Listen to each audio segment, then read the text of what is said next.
ഉയർത്തിക്കൊടുക്കേണ്ട ബാധ്യത വരികയും ഞങ്ങളുടെ ചേച്ചിമാർക്കും അനിയത്തിമാർക്കും ആശംസ ഞാൻ വളരെ ആദരപൂർവ്വം ഞങ്ങളുടെ പട്ടിണി മാറ്റാൻ വേണ്ടിയിട്ടാണ്. ഞങ്ങളുടെ കുടുംബത്തിലെ പട്ടിണി മാറ്റണം.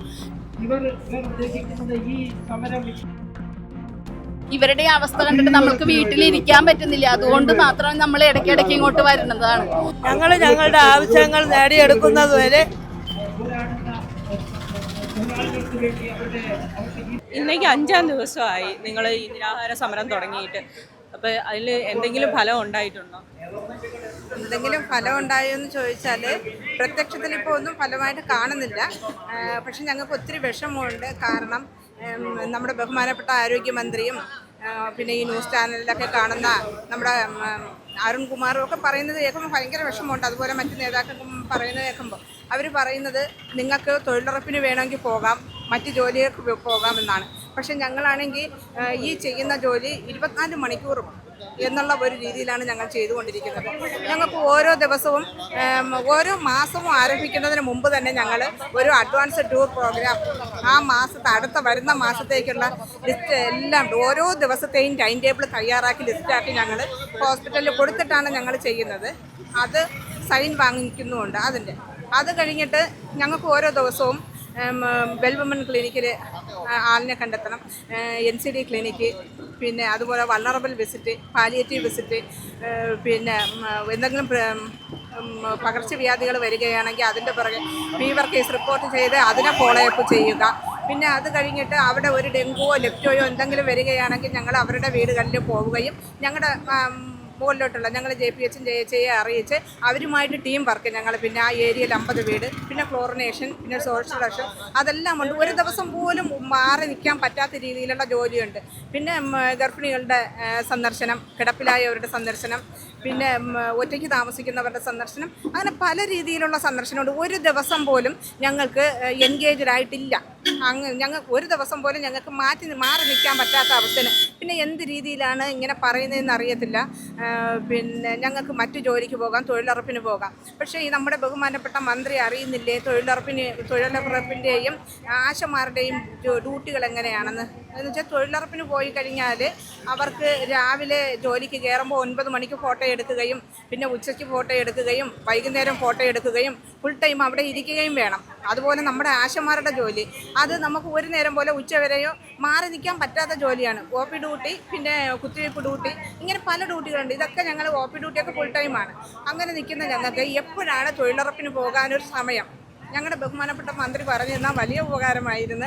ഇതൊക്കെ കേട്ടപ്പോൾ ഞങ്ങൾക്ക് ഈ സമരത്തിന് വരണമെന്ന് തന്നെയാണ് വീണ്ടും വീണ്ടും തോന്നുന്നത്. ഞങ്ങൾ ഇന്ന് ഡ്യൂട്ടി കഴിഞ്ഞിട്ടാണ് ഞാൻ വരുന്നത്. ഞാൻ ഫീൽഡിൽ പോയി എൻ്റെ വർക്ക് കഴിഞ്ഞതിന് ശേഷമാണ് ഞാൻ ഈ സമരത്തിലേക്ക് വന്നത്. നമ്മൾ മാറി നിൽക്കുന്നത് നമ്മുടെ ഡ്യൂട്ടിയും ചെയ്ത്, കാരണം ഞങ്ങൾക്ക് ഫീൽഡിൽ ഒരുപാട് ജോലികളുണ്ട്, അത് ചെയ്യാതെ ഞങ്ങൾക്ക് മാറി നിൽക്കാൻ പറ്റുന്നില്ല. അതുകൊണ്ട് ജോലിയും കഴിഞ്ഞിട്ടാണ് ഞാനിപ്പോൾ ഈ സമരത്തിലേക്ക് വന്നത്. നിരാഹാരം തന്നെയാണ്, രാവിലെ ഭക്ഷണം കഴിക്കാതെ തന്നെയാണ് ഞാൻ വന്നത്. കാരണം ഇവരിവിടെ കിടക്കുന്നത് കാണുമ്പോൾ ഭയങ്കര വിഷമമുണ്ട്.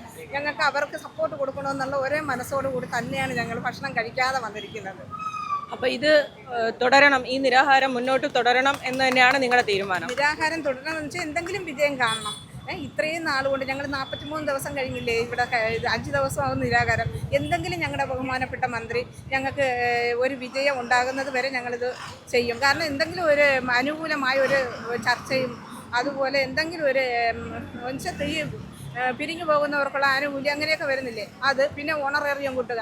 എപ്പോഴും മന്ത്രി പറയുന്നുണ്ട് 1000 രൂപയായിരുന്നത് 7000 രൂപയാക്കിയെന്ന്. ആ 1000 രൂപ ആയിരുന്ന സമയത്ത് ഞങ്ങൾക്ക് എന്ത് ജോലിക്കും പോകാമായിരുന്നു. എപ്പോഴെങ്കിലും ഫീൽഡിൽ ചെയ്താൽ മതിയായിരുന്നു. കുറച്ച് വർക്ക്, 1-2 വർക്കുകൾ മാത്രമേ ഉണ്ടായിരുന്നുള്ളൂ. ഇന്ന് അങ്ങനെയല്ല, ഞങ്ങൾക്ക് 40 പേരെ ഉത്തരവാദിത്തങ്ങൾ ഞങ്ങളൊന്ന് ചെയ്യുന്നുണ്ട്. അത് ഇവർ കാണുന്നില്ലേ? അപ്പം നമ്മുടെ ബഹുമാനപ്പെട്ട മന്ത്രിക്ക് അറിയത്തില്ലേ ഞങ്ങളുടെ ഉത്തരവാദിത്തങ്ങൾ എന്തൊക്കെയാണ്, ഞങ്ങൾ എന്തൊക്കെയാണ് ചെയ്യുന്നതെന്ന് അവർക്ക് അറിയത്തില്ലേ എന്നാണ്. ഒരു കാര്യം പോലും ഞങ്ങൾ മാറി നിന്ന് കഴിഞ്ഞാൽ നമുക്ക് ആ ജോലി ചെയ്യാതിരുന്ന് കഴിഞ്ഞാൽ അത് ഫീൽഡിൽ അത് പെൻഡിങ് ആയിട്ട് തന്നെ കിടക്കും.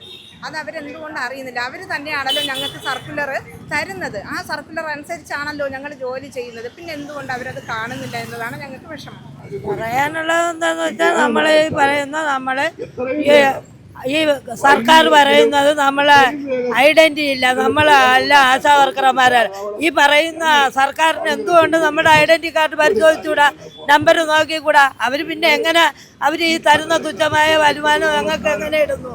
ഞങ്ങളിതല്ലെന്ന് പറഞ്ഞിട്ട് അതുകൊണ്ട് ഞങ്ങൾ സമരം ചെയ്യും.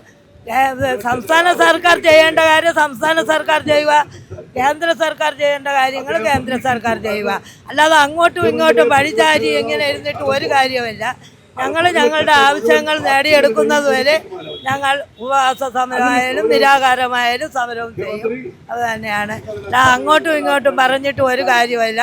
ഇത് ഈ ഗവൺമെൻറ് ഈ കണക്കിൽ പോവുകയാണെന്നുണ്ടെങ്കിൽ ഈ സമരം വിജയം കണ്ടെത്തുന്നവരെ നമ്മൾ ഈ സമരം തുടർന്ന് പോകുമെന്നാണ് പറയുന്നത്.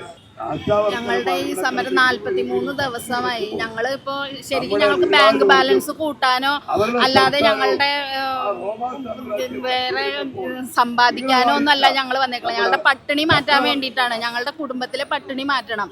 ഞങ്ങൾ 18 വർഷമായി ഞങ്ങളുടെ ആരോഗ്യം ആയുസ്സും ഒക്കെ നമ്മളുടെ സംസ്ഥാനത്തിന് വേണ്ടിയിട്ട് കളയാണ്.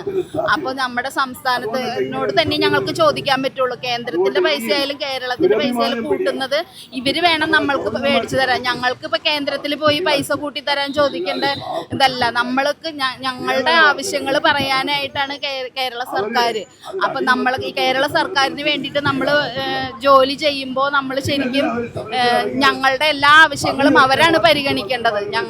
ഞങ്ങളുടെ കുട്ടികൾക്കുടെ വിദ്യാഭ്യാസം, അവരുടെ ഭക്ഷണം, എല്ലാ കാര്യങ്ങളും ഞങ്ങൾക്ക് ഇപ്പൊ അവതാളത്തിലായിരിക്കണം. ഞങ്ങൾക്ക് ഈ തുച്ഛമായ വരുമാനം കൊണ്ട് ഞങ്ങൾക്ക് ഒന്നിനും പറ്റുന്നില്ല ഇത്രയും കാലം. അത് ഞങ്ങൾക്ക് കറക്റ്റായിട്ട് കിട്ടുന്നത് പോലും ഇല്ല. നമ്മളുടെ ഓരോ വീടുകൾ ക്യാൻസർ പേഷ്യൻ്റ് ഉണ്ട്, വയ്യാതെ കിടക്കുന്നവരുണ്ട്, ചെറിയ കുട്ടികളുള്ളവരുണ്ട്, ഭർത്താക്കന്മാരില്ലാത്തവരുണ്ട്, അങ്ങനെയൊക്കെ ഉള്ളവർ, വാടക വീട്ടിൽ കിടക്കുന്നവരുണ്ട്. ഈ തുച്ഛമായ വരുമാനം കൊണ്ടാണ് അതൊക്കെ കഴിയുന്നത്. ഞങ്ങൾക്ക് 3-4 മാസം ഈ ഇൻസെൻറ്റീവും ഓണറേറിയും ഒക്കെ കിട്ടാതിരിക്കുമ്പോൾ നമ്മൾ പല സ്ഥലങ്ങളിലും കടം വാങ്ങിയൊക്കെയാണ് നമ്മൾ കാര്യങ്ങളൊക്കെ നടത്തുന്നത്. ഞങ്ങൾ അതിനു വേണ്ടിയെങ്കിലും ഒന്നൊരു പരിഗണിക്കുക. ഇത്രയും ഞങ്ങളുടെ സഹോദരിമാരാണ് ഇത്രയും ദിവസം ഇവിടെ കിടന്ന് കഷ്ടപ്പെടുന്നത്. ഞങ്ങളൊക്കെ വരുന്നത് ദൂരെ നിന്ന് ചാലക്കുടിയിൽ നിന്നാണ് വരുന്നത്. ഇവരുടെ അവസ്ഥ കണ്ടിട്ട് നമ്മൾക്ക് വീട്ടിലിരിക്കാൻ പറ്റുന്നില്ല. അതുകൊണ്ട് മാത്രം നമ്മൾ ഇടയ്ക്കിടയ്ക്ക് ഇങ്ങോട്ട് വരുന്നതാണ്. അപ്പൊ ഈ ഒരു അവസ്ഥ മറികടക്കാനായിട്ട് ഒന്ന് കണ്ണു തുറക്കാൻ മാത്രമാണ് ഞങ്ങൾക്ക് പറയാനുള്ളത്. അവരും ഒരു സ്ത്രീയല്ലേ, ഒരു സ്ത്രീകളുടെ ബുദ്ധിമുട്ട് അവർക്ക് മനസ്സിലാവേണ്ടതല്ലേ.